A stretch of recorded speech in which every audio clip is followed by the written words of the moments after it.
tetapi secara hasil tetap untuk garam Ahmad memang ada kelebihan tersendiri.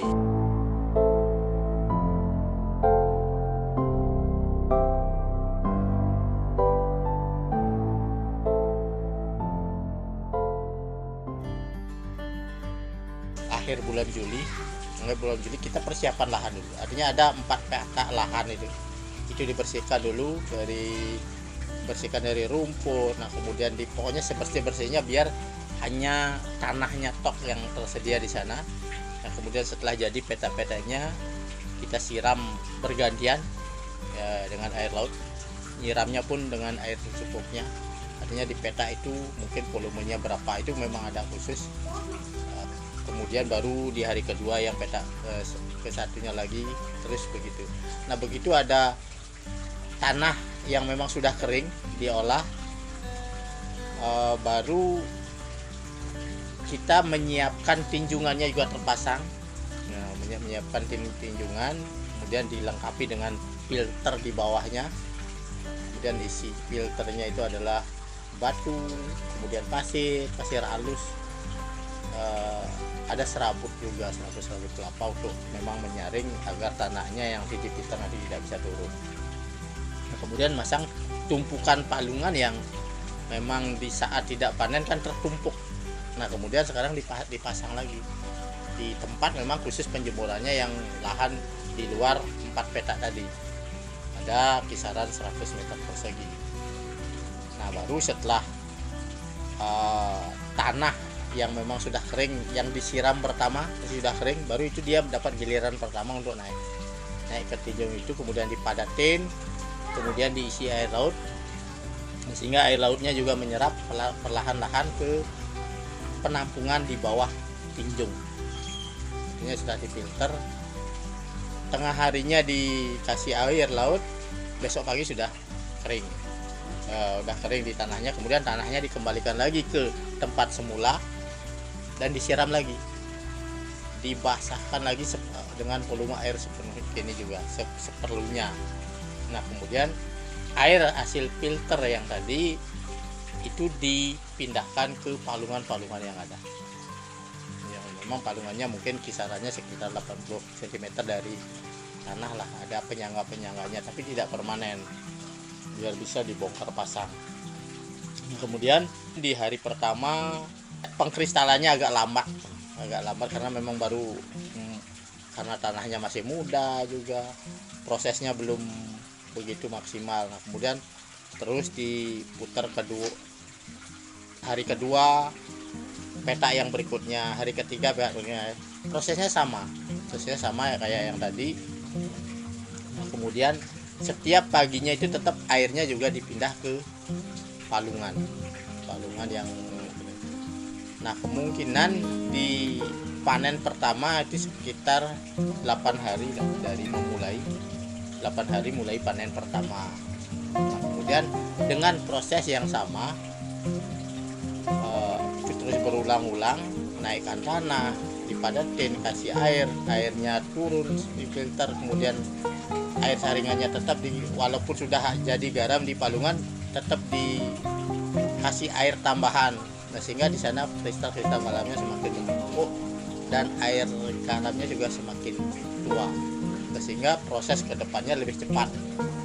Jadi panen pertama 8 hari, nah kemudian selanjutnya rutin 4 hari sekali. Nah kemudian setelah panen baru para petani menggunakan bakul dari anyaman bambu, kemudian dituangkan ke karung.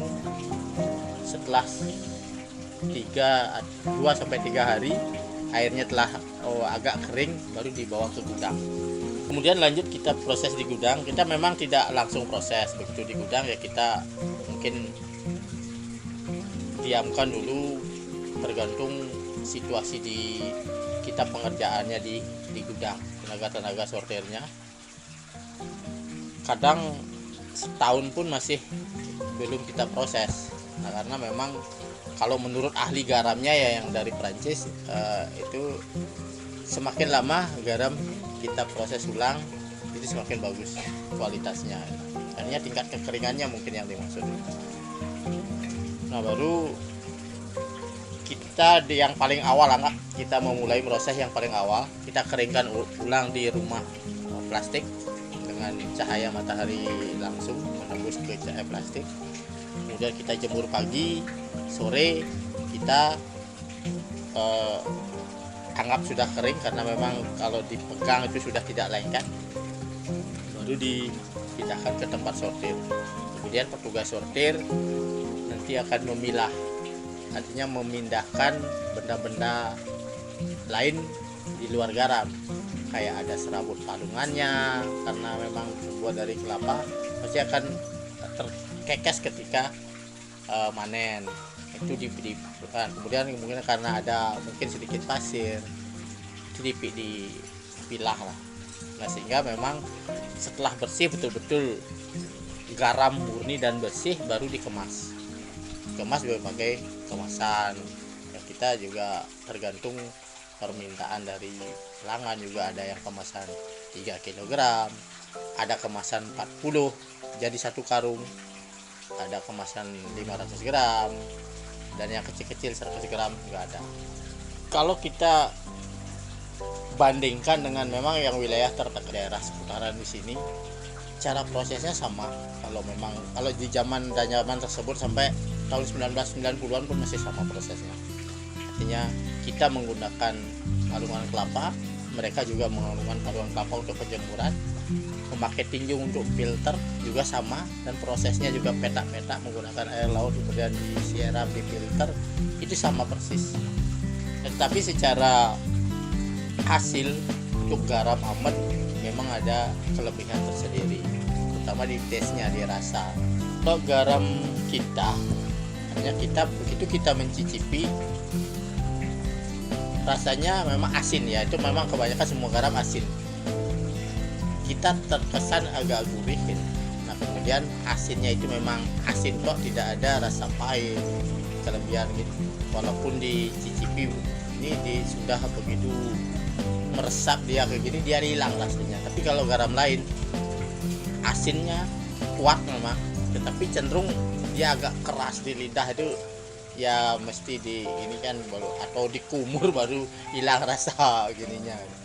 Tapi kalau yang kita enggak, dan garam kita pun kalau makan langsung pakai anggap mangga muda atau jambu merah itu dengan garam aja udah enak.